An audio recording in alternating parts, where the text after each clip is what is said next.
సందర్భంగా పెద్ద ఎత్తున రైతులు కార్మికులు తమ హక్కుల కోసం దేశవ్యాప్తంగా 500 జిల్లా కలెక్టరేట్ల ముందు మిలిటెంట్గా పెద్ద ఎత్తున పోరాటం చేయడం జరుగుతూ ఉన్నది.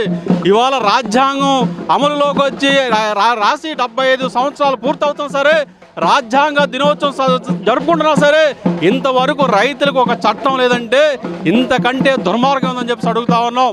75 సంవత్సరాల రాజ్యాంగ దినోత్సవం సందర్భంగా మేము ప్రశ్నిస్తా ఉన్నాం. రైతులు కష్టపడి పండించిన పంటలకి కనీస మద్దతు ధర చట్టం లేదంటే ఇవాళ పాలకులు సిగ్గుపడాలని చెప్పేసి మేము భావిస్తా ఉన్నాం.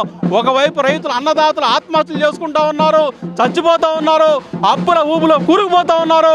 ఇట్లాంటి దేశంలో ఇవాళ 16.5 లక్షల కోట్ల రూపాయలు మోడీ ప్రభుత్వం కార్పొరేట్ కంపెనీల రుణాలు మాఫీ చేసింది తప్ప ఆత్మహత్యలు చేసుకుంటున్న అన్నదాతలకు రుణాలు మాఫీ చేయలేదు.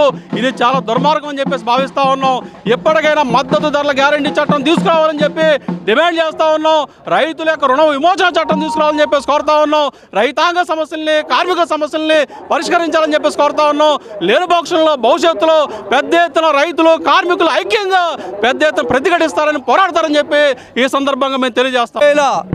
20 డిసెంబర్ 26 తారీఖు నాడు ప్రారంభమైనటువంటి దేశవ్యాప్త రైతాంగ ఉద్యమానికి సంవత్సరం తర్వాత తల ఒగ్గినటువంటి దేశ ప్రధానమంత్రి మోడీ రైతాంగానికి ఇచ్చినటువంటి హామీలు ఏవైతే ఉన్నాయో ఇప్పటి వరకు కూడా నెరవేర్చలేదు. నెరవేర్చకపోగా రైతాంగానికి అనేక నష్టాలు వచ్చేటువంటి కొత్త విధానాలను తీసుకురావటం అవుతుంది. అదేవిధంగా కార్మికులు పోరాడి సాధించుకున్నటువంటి 44 చట్టాలను 4 లేబర్ కోడ్గా మార్చేసి రైతాంగానికి, కార్మిక వర్గానికి అనేక నష్టాలు తెచ్చేటువంటి కార్యక్రమాన్ని తీసుకుంటున్నాడు. అందుకనే ఇవాళ మరోమారు దేశ రైతాంగం తరపున, దేశ కార్మిక రైతాంగం తరపున మోడీకి హెచ్చరికగా ఈ కార్యక్రమాన్ని చేపట్టడం జరిగింది. ఏదైతే మోడీ ప్రభుత్వం రైతాంగానికి ఇచ్చినటువంటి హామీలను అమలు పరచకపోతే భవిష్యత్తులో తీవ్రమైనటువంటి ఉద్యమాన్ని ఎదుర్కోవాల్సినటువంటి వస్తుందనేటువంటి హెచ్చరిస్తున్నాం. దేశవ్యాప్తంగా నరేంద్ర మోడీ ప్రభుత్వం అవలంబిస్తున్న కార్మిక, కర్షక వ్యతిరేక విధానాలకు నిరసనగా దేశవ్యాప్తంగా ఈ రోజున ఆందోళన అన్ని జిల్లాల కలెక్టరేట్ల వద్ద కూడా నిర్వహిస్తూ ఉన్నాం. నరేంద్ర మోడీ వచ్చిన తర్వాత సంపద సృష్టిస్తున్నటువంటి కార్మిక వర్గానికి ద్రోహం చేస్తున్నాడు. కార్మిక చట్టాలు మార్చి లేబర్ కోడ్లను తీసుకొచ్చి వాటిని అమలు చేయడం కోసం తీవ్ర ప్రయత్నం చేస్తున్నాడు. ఆంధ్ర రాష్ట్రంలో కీలకమైనటువంటి విశాఖ ఉక్కు పరిశ్రమని కార్పొరేట్లకి, ప్రైవేట్ వాళ్ళకి చెప్పడం కోసం ద్రోహం చేస్తూ ఉన్నాడు. ఇలాంటి దుర్మార్గ విధానాలు అవలంబిస్తున్నటువంటి నరేంద్ర మోడీ ప్రభుత్వ పాలనకు వ్యతిరేకంగా దేశవ్యాప్తంగా రైతాంగం, వ్యవసాయ కార్మికులు, కార్మిక వర్గం కలిసి వేలాది మంది ప్రతి జిల్లా కలెక్టరేట్ వద్ద కథం దొక్కుతూ ఉన్నారు. ఇప్పటికైనా నరేంద్ర మోడీ నువ్వు దుర్మార్గమైనటువంటి విధానాలు మార్చుకోమని చెప్పి అన్ని సంఘాల తరపున కూడా తీవ్రంగా హెచ్చరిస్తాం. 5 సంవత్సరాల స్వతంత్రం, రాజ్యాంగం ఏర్పడిందని ఈ నవంబరు 26వ తారీఖున భారతదేశ ప్రధాని రాజ్యాంగ ప్రతులను ఒక వారోత్సవాలుగా జరుపుకోవాలని భారతదేశ ప్రజలకు పిలిపించారు.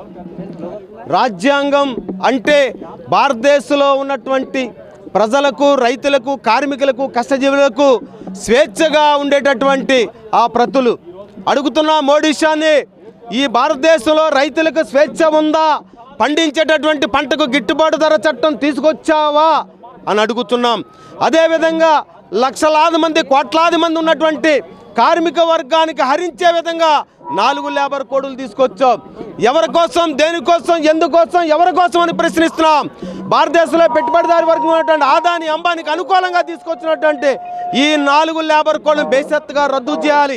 లేని పక్షంలో భారతదేశ ప్రజలు మరో సమరశీల సంకావన పోవడానికి సిద్ధంగా ఉన్నారు. ఈ సందర్భంగా మోడీ షాని హెచ్చరిస్తున్నాం. జిల్లా అధ్యక్షుడిని, సోదరులారా, ఈరోజు అధికారంలో ఉన్న కేంద్ర ప్రభుత్వం రైతుల పట్ల చాలా దుర్మార్గంగా వ్యవహరిస్తున్నది.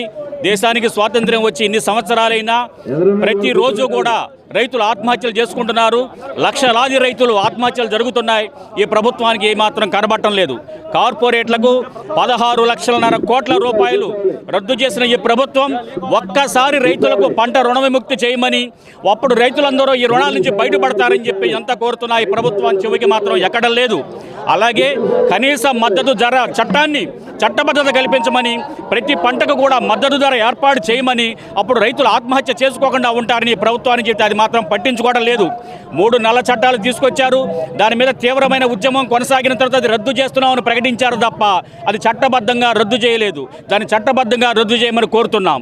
ఆ ప్రభుత్వం కళ్ళు తెరిచి రైతులకు స్వామినాథన్ కమిషన్ సిఫార్సులు అమలుపరిచి వారి పంటలకు గిట్టుబాటు ధర కల్పించి చట్టబద్ధత కల్పించకపోతే ఈ ఉద్యమం మరింత తీవ్రతరం చేస్తామని హెచ్చరిక. ఈ రోజున దేశవ్యాప్తంగా మరి 540 కలెక్టరేట్లు ఎదుర్కొండా కూడా ఇలా రైతులు, రైతు కూలీలు, అదేవిధంగా వామపక్ష పార్టీలు, కాంగ్రెస్ అందరం కూడా ధర్నాలు చేస్తున్నామంటే ఇవాళ నరేంద్ర మోడీ ఒకటే ఆలోచన చేయాలి.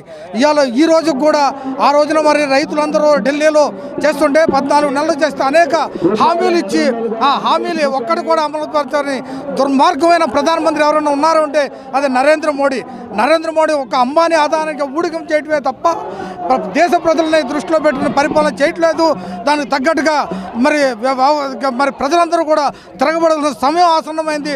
దానిలో భాగంగా ఇలా అన్ని కలెక్టరేట్లు ఎదురు మరి ఇలా రైతులందరూ కూడా రైతు కూలీలు వచ్చి ఇవాళ ఈ విధంగా జరుగుతుందంటే కార్పొరేట్ రంగానికి ఆయన ఒత్తాసు పలుకుతున్నాడు అనేది చేస్తూ ఇప్పటికైనా రైతులకు ఇచ్చిన హామీలు అమలుపరచమని డిమాండ్ చేస్తూ మీ ద్వారా తెలియజేసుకున్నాం.